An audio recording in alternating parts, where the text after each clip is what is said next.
welcome to On the Shelf episode number 19 of Brutal Battle. We just recently did one. We said we would be doing another one since it's been a while since we've done an On the Shelf. The last one was pretty fun. We had some really nice beers. We had some good beers. Yeah, we enjoyed finishing those. Yeah, it was a good lineup. Just say. So hopefully it's the same with this lineup. The first one, don't know, especially because we mainly just got it because I saw one ingredient listed on it that's on the front of it, and I was like, that could be interesting. I don't know if that's a good interesting or a bad interesting, so we're going to give it a shot.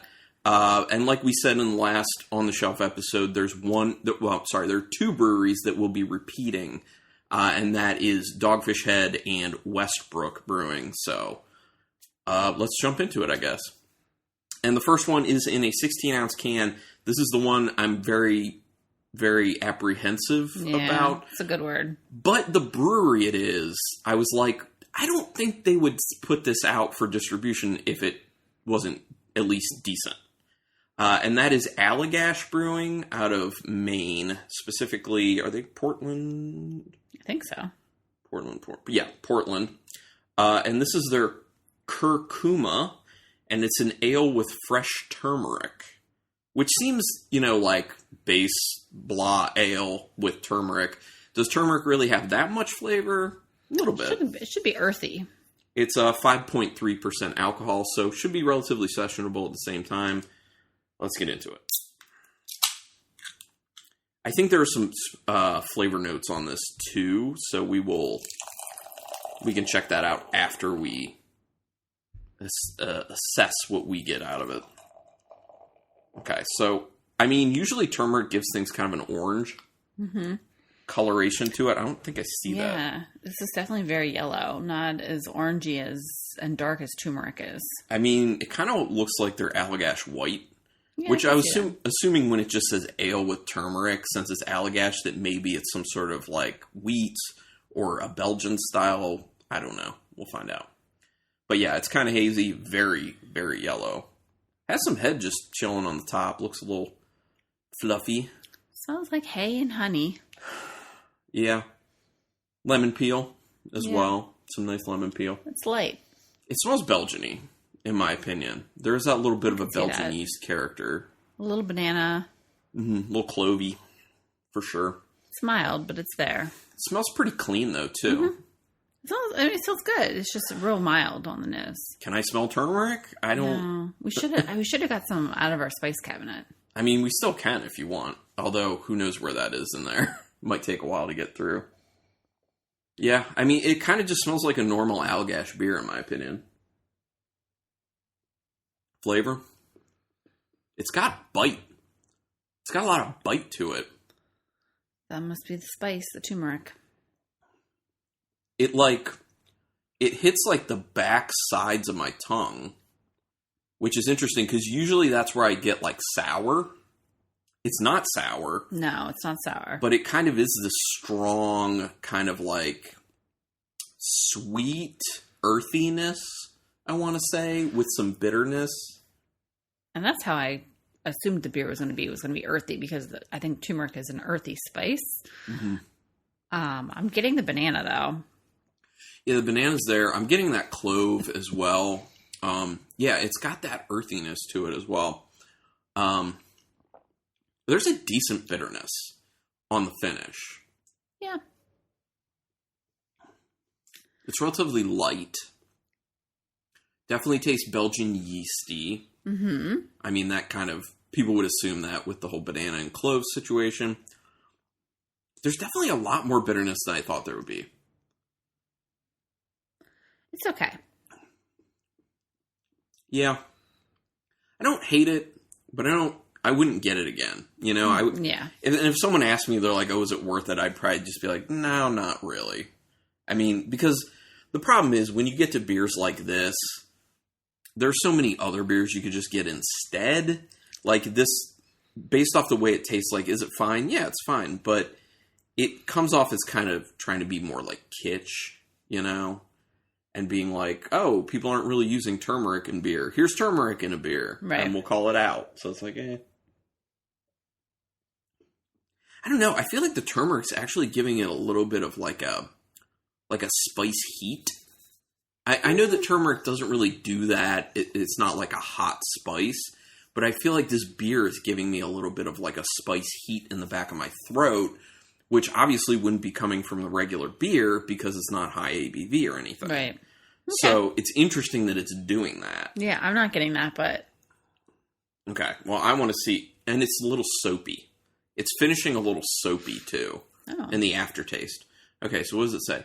Turmeric, or curcuma, which is where they get the name, I guess, adds a hint of spice to this tropically crisp Saison-style ale. Oh, Saison style. Okay. Brewing with the whole root lends all of the subtle aspects of fresh turmeric, its earthy notes and color, it does not add the color, to curcuma's dry and refreshing profile. It is dry. It is pretty dry. I will say that. Okay. All right. Sure. Was it worth it? No, it wasn't. But it's not bad. I mean, if you really wanted to try it, I don't think you're going to taste it and be like, oh, God, it's so bad. You just be like, I mean, it's fine. Yeah, I feel like it's not bad, not good. It's just kind of there. It's fine. Yeah. And it is soapy on the finish. It's soapy. I'm not getting that. Just saying. Okay. Next one is our Dogfish Head beer, and it is called Sunday Feels. Yeah, there's a very small printed description of what's in there. Did you find it? It is an ale brewed with Viognier grape juice, peaches, blood orange, lemon, oranges, and lime peel. That sounds awesome. And it is 6.5%. That sounds awesome. It does sound good. So this was to go with the... What was the other one called? Mango smoothie. The smoothie. That's right. You remember that because you think their spelling of smoothie was fun. Yeah, smoothie. Smoothie. It is. I'll admit it. It's fun. We enjoyed that one. I'm hoping this one's even better, though. Because that one was... For what it was supposed to be and what the description was, I kind of wanted a bit more out of it, but it was still good. Okay, so here we go. This is orange yellow. Can't see through it as people would probably assume. Decent amount of head sticking around on it. I smell the lime a lot. Very limey, very, very citrusy, like the lemon, the lime. And it has... Is there lemon in there or just lime? I don't think so. I think the blood orange in there. Oh, it's lemon. Oh, there is lemon and too? Lime peel. Oh, okay. Because I was getting lemon. I smell so much lime, though. I also smell like this kind of like soft salinity to it. Yes. Is there salt in there? And we're going to keep referring back to it. No. Okay. But it kind of smells a bit like sequence ale, too. I know, yeah. Because of that strong lime and that kind of like soft, tart salinity to it, too. Like, it just kind of reminds me of Sequench. Which, by the way, it's been a while since we've had Sequench. I kind of want to... Are you getting any of the blood orange or the Viognier grapes? I could see the grapes. Yeah, I could see the grapes. It is a little bit white winey on the smell. And it's not so much of like that crisp, like something like a Sauvignon Blanc. It's more of like a sweeter white winey, which Viognier grapes actually are. They're a little more mild, a little more on the sweet side. So yeah, I can smell that. It smells good. I mean, it's real fruity, but the lemon and the lime are definitely the stars. Yeah.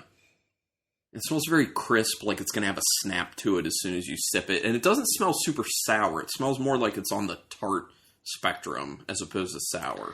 Yeah, definitely tart. You get the lemon, you get the lime. Yeah. I'm definitely getting a salinity. Yeah, super approachable. Very easy, actually. Very easy. The lemon and lime is very strong in that. Yeah, you definitely do get the peel aspect of it because there's like a nice bitter kick at the very finish of it that, especially coming off of the lemon and lime flavors, as soon as that bitterness kicks in, it just makes you think of the lemon and lime zest and comes off as that flavor profile. I mean, it definitely is not sequence ale, but it does remind me of it. Mm-hmm. I agree with that. Definitely. It's good. I like it.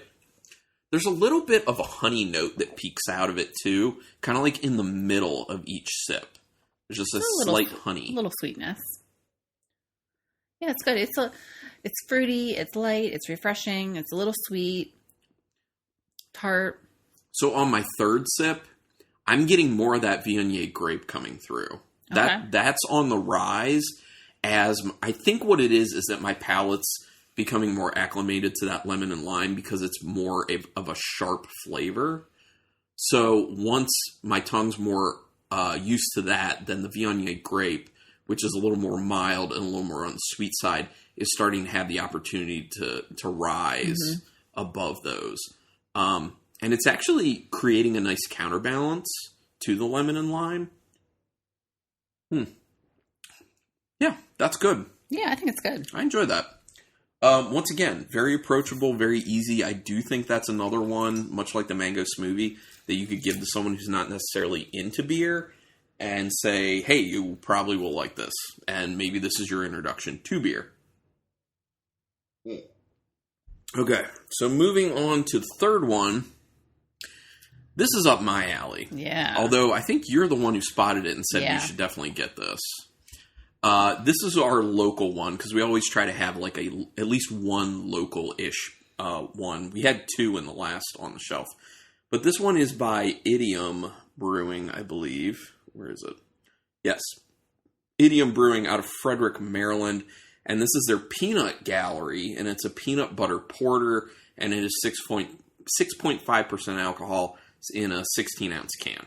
And the label art's really funny because it's a peanut staring at framed peanuts on the wall because it's a little peanut gallery. Yeah. I like, it's pretty funny. It's funny. Yeah, it's all peanuts. Peanuts, actually, some of them are nude, if you notice. So that's actually kind of naughty in a sense. Very risque. Very risque for these peanuts to be looking at. The shell, because if you notice, all the peanuts that are looking at it are shelled. And there are a lot of pictures of ones that are not shelled. Yeah. Or not in shells, yeah. Okay, here we go. I love peanut butter in beer if it's done properly. A lot of the time, though, it'll be like, oh, there's peanut butter in this. And you're like, where's the peanut butter in this? Or it's there, but it's just so light that you're like, I want more. So let's see what this one is. I mean, it looks like a porter. Yeah. Very dark, little brownish, reddish on the sides. Decent beige to the head. Smells very peanut buttery to me, I think. Oh, yeah. And it smells like it's like a creamy peanut butter. Yeah. Almost there's a nice chocolate behind it, too. It reminds me of like a Fluffernutter sandwich, though. I could see like that. The marshmallow and peanut butter, like, because it's creamy. Yeah, because it does have that kind of creamy nose to it. Are you getting it? I think it's smelling a little vanilla-y to me as well. Well, I think that's where I'm getting the Fluffernutter, like the vanilla, the marshmallow. Does it say what is it? Just does it have? I'm going to look to see if it has additional ingredient information. No. I mean, maybe there isn't, but it's for some reason it's smelling like there is a vanilla component, but there's definitely chocolate that I get in each sniff after the peanut butter. Smells really good. And there's a little bit of an ashy note that you tend to get with a bunch of porters and some stouts. It smells sweet, but not overly sweet. Like appropriately sweet. I agree with that. Yeah, because that's another problem that some of these breweries fall into is when they put things like peanut butter or something sweet into their beer, it has a tendency to go too sweet. So you tried it. I think it's delicious. I think they nailed the peanut butter. Ooh. I think for a porter, it's thin and it's light, but it's not. It's not too light. Yeah, no. Or too thin. I'm getting the chocolate. I'm getting the peanut butter.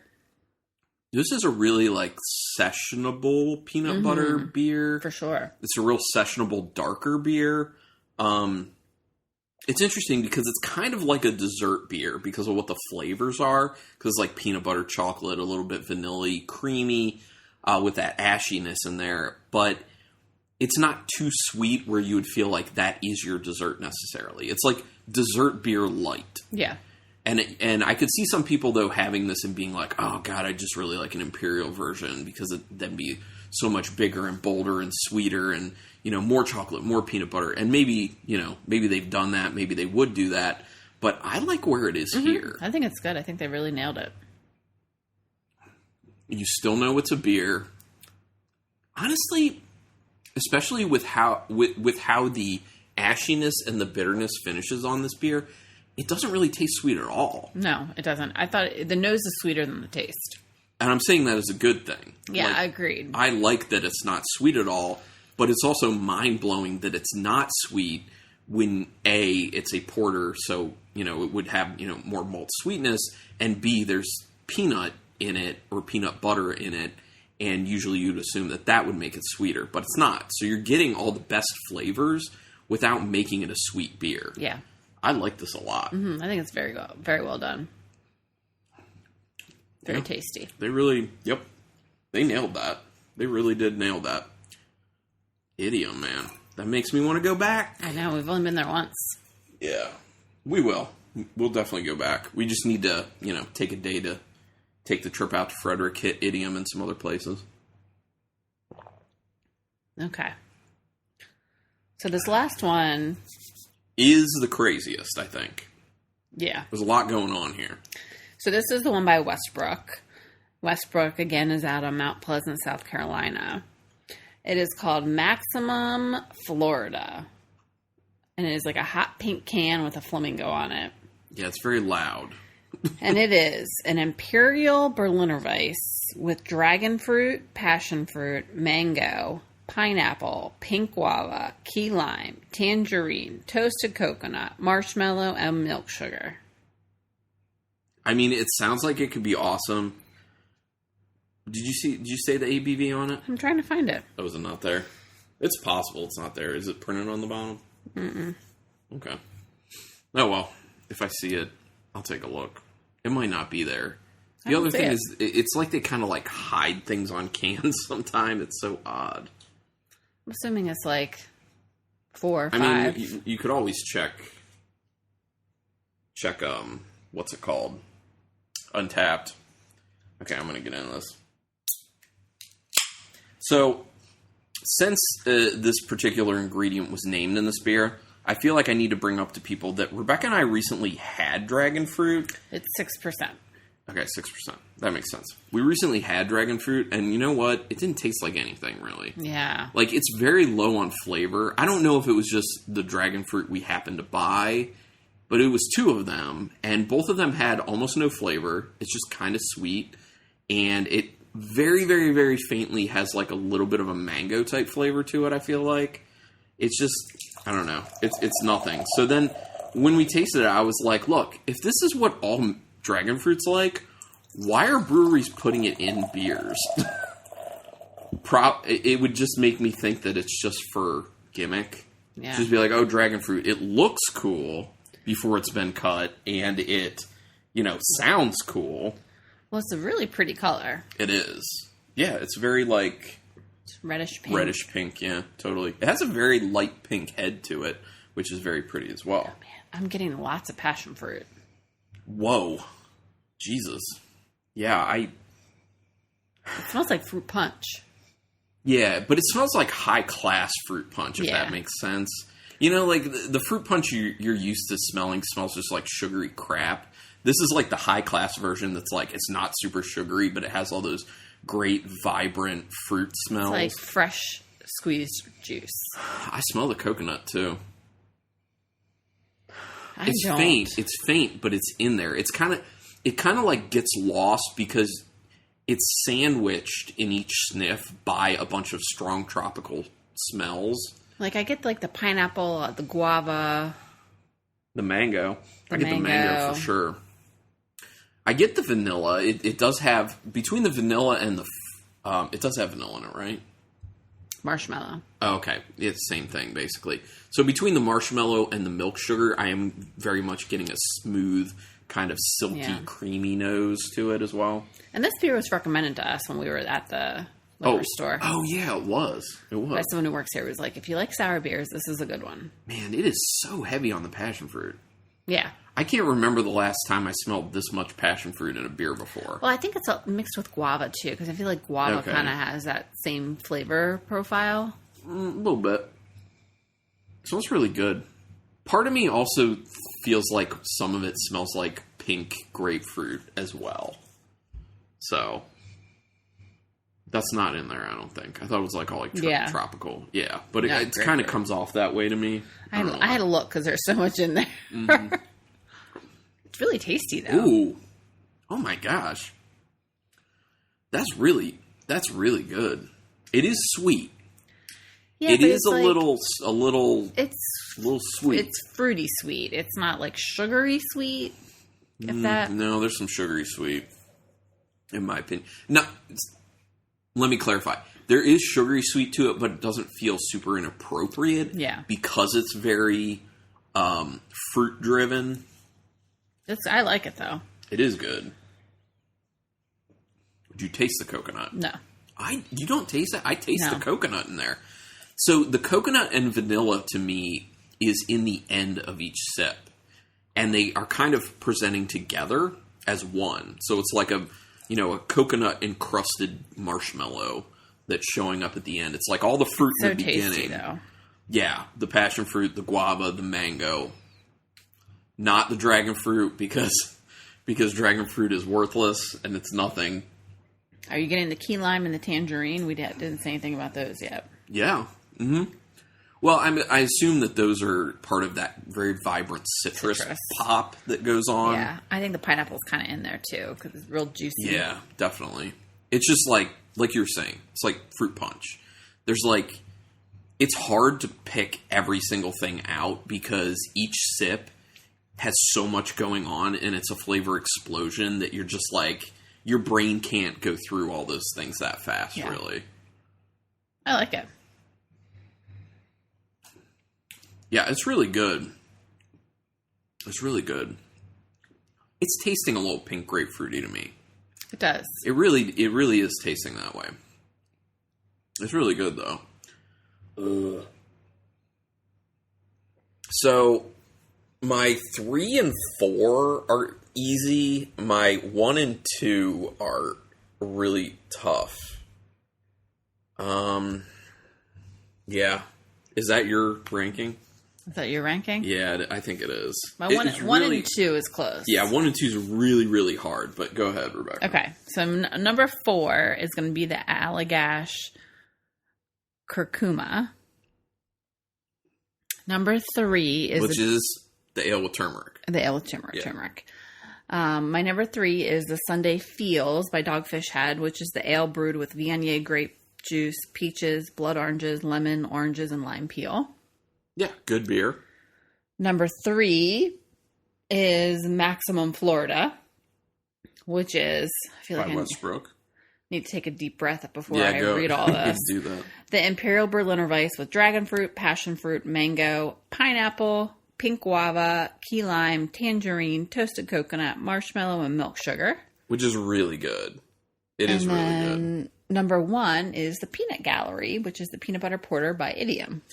Yeah, that is just, it's impressive. Yeah, it's really good. It really is impressive. Like, we've had a lot, well, maybe not a lot, a decent amount of peanut butter or peanut beers in our days, and that's one of the better ones. Yeah, it's really good. Like, it's really up there, in my opinion. They did a nice job with that.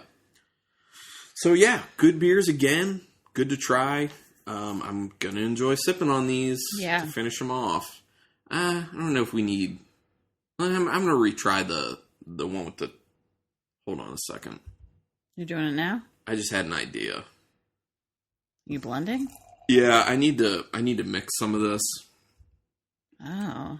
I need some of the... Don't waste too much of that. Curcuma with the Maximum Florida. I'm not going crazy, but if you need more, we know where to get it. We got it at Wine World, so... I'm mixing the curcuma from Allagash with the Maximum Florida. Oh, that smells gross. Oh, really? It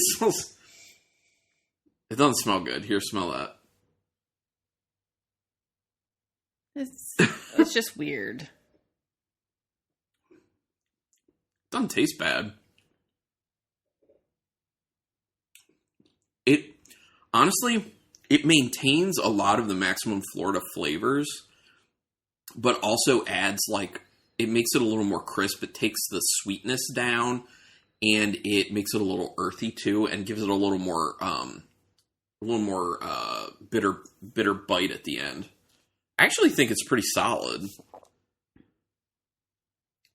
It's okay. Definitely makes the curcuma taste better.